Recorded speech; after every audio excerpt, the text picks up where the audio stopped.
Hi class, let's take a look at example 4. In an example 4, they technically want us to provide a sketch of a sphere.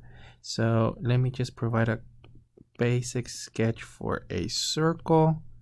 So the main equation that we're looking at, it's going to be technically x squared plus y squared.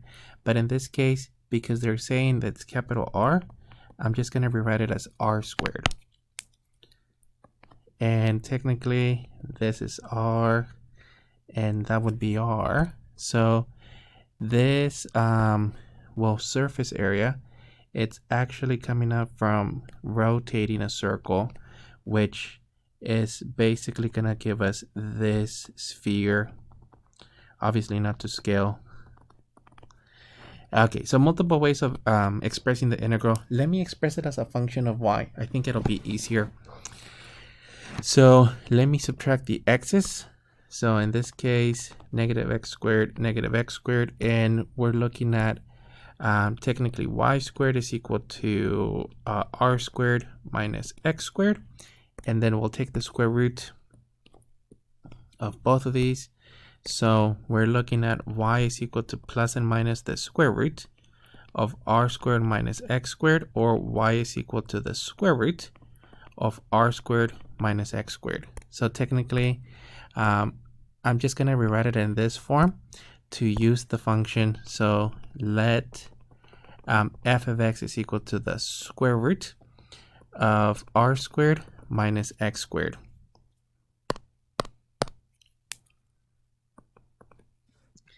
And then let me actually set the formula and then plug in all the required values. So the surface area, or S, is going to be equal to, and in this case, in order to obtain the entire surface area, so we're talking about this actual piece, the integral is going to be evaluated from negative r to r. So that's what we're revolving. And I just made a mess with the purple one. Oh, should I erase the whole thing?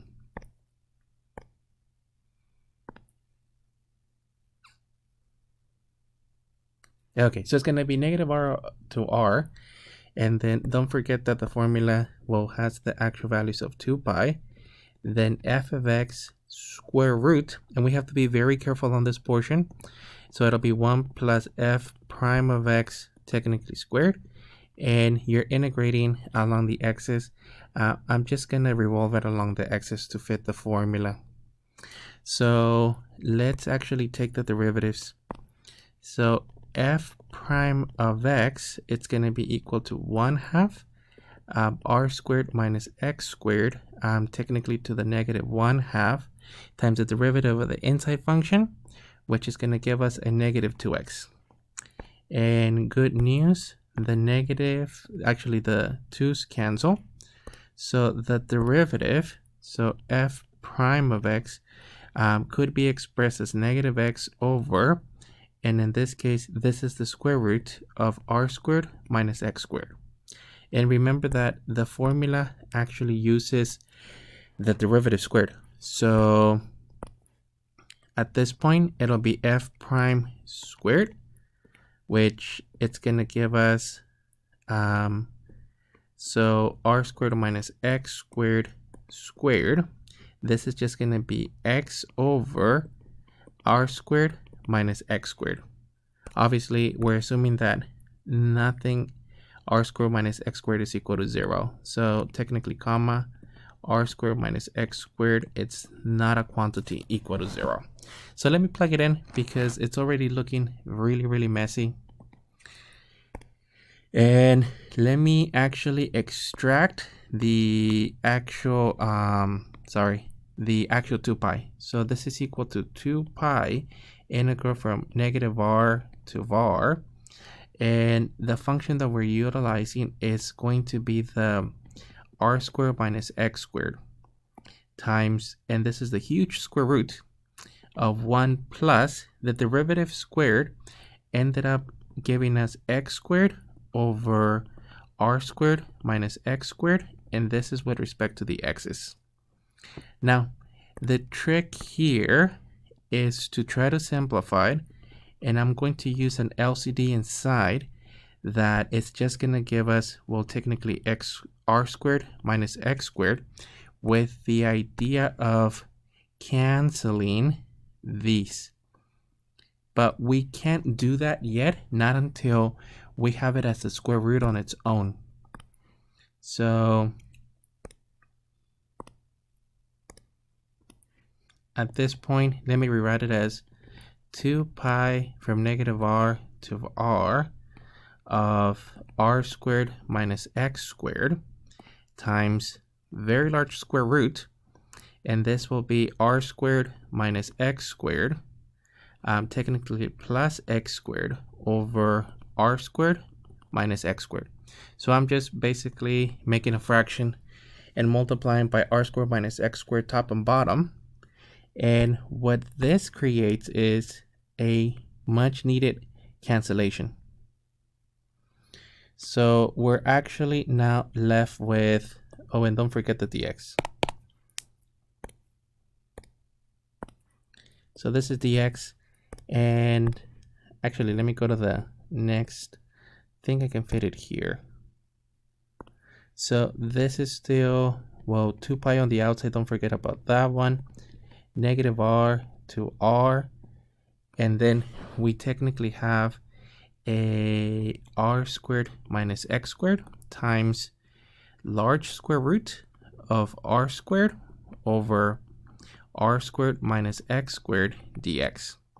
And at this point, I'm going to separate the, well, that square root into a square root at the top and the bottom. So this is equivalent to 2 pi integral from negative r to r of r squared minus x squared, and then times the square root of r squared over, and this is the part that I was trying to cancel from the beginning, r squared minus x squared.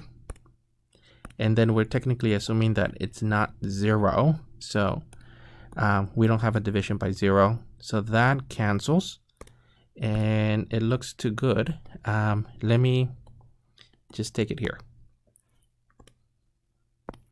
So we still have that s is equal to, for this sphere, 2 pi integral from negative r to r of, well, the square root of r squared is just actually r. And don't forget that we're setting up the formula to actually be revolved along the axis. So we technically end up with just the integral of 2 pi r integrated from negative r to r of dx, which is just going to give us 2 pi r times x evaluated at negative r to r.